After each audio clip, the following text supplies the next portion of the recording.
Okay, so we're going to wrap this testimony up about your narcissistic parent or guardian and the forensics. That is getting to the bottom and finding out where it all started. How did it all begin? And so with my testimony, one of my testimonies where I came to the conclusion, I'm thinking, okay, now that I'm a full-grown woman and I have a child, there is no way. And this is just a follow-up to the last to part two of the forensics of your narcissistic parent, when I shared my testimony about how I was able to trace the narcissistic treatment as far back as my early childhood, and remembering how my mother went all the way to Washington, D.C. At the time, we were living in Southwest Georgia. So she took a trip all the way to Washington, D.C., a church trip. We'll get on that subject later about religious narcissists. Ooh, they are the worst. Oh my God. You would think that Jesus would change them? No, it will not. Anyway, so I'm thinking, wow, she left me there. She did not get a proper babysitter for me. She gave me the key to the house because she knew that leaving me in the care of a single mom who had 6 kids and no food in her house, and her house was a hot mess, full of roaches and full of bad children who stink like I don't know what. How she just left me on this lady who hardly was even home. So she knew that it would be her best bet to give me the key just because I need to get inside the house, our house. But as I became an adult and have a child of my own, then I started thinking, that narcissism is something wicked. And a lot of narcissistic parents have a low-grade caring concern for the safety of their children. Now, you have those narcissists who are obsessed with their children. Okay, there are 2 types of narcissism. There is the malignant narcissism, and then there is what I call they're not malignant, but they are on that spectrum of narcissism that's dealing with ego tripping type narcissists. The narcissists who use their children to make themselves look good. For example, a narcissist who has an egocentric type narcissism, they will make sure their kids look the best, have on the nicest, latest brands, go to the best schools. If their child have a talent, they will become obsessed with that child and that talent, making sure that child climb the ladder of success, because why? It's going to make the narcissist look real good. So yeah, I don't know which one is worse. The one that is just totally obsessed with you being the greatest thing in the world so they can look good, or the ones who can care less whether you live or die. Oh my God.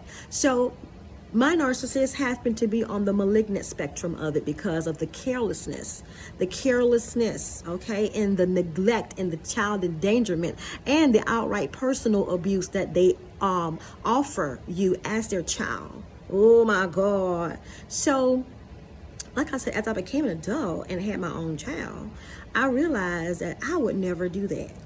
There is no way on God's green earth that anybody, for any reason or any event, I don't care if it was Michael Jackson, some free tickets to see Michael Jackson all the way up in Washington, D.C., and I lived in Southwest Georgia, and somebody gave me free tickets to go see Michael Jackson and a free plane ride to go see him. There is no way, and I had to find, and my hold up in life would be that I had a kid and I didn't have no babysitter. Guess what? I would have to let that go. I would have to, because it would have tormented me to leave my child in an unstable situation with an unstable babysitter who got 6 kids, all different baby daddies, and her house is a hot mess, stank, and ain't got no groceries, and the children don't halfway be clean, and leave my child and go all the way across the America and leave my child in that. There is no way I could have done it.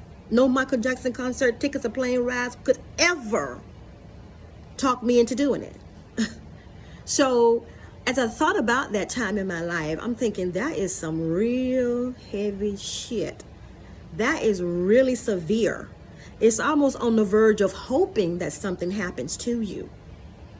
hoping that something happens to you so that you would be taken off of their hands, or so that, you know what I'm saying? Oh my God, that is very, very, very, that is truly disgusting. And I could never imagine myself leaving my 10-year-old behind to fend for themselves and leaving them. Here's the key. I'll be back in 3 days. By the way, go over to the neighbor's house if you get scared. What? Are you kidding me?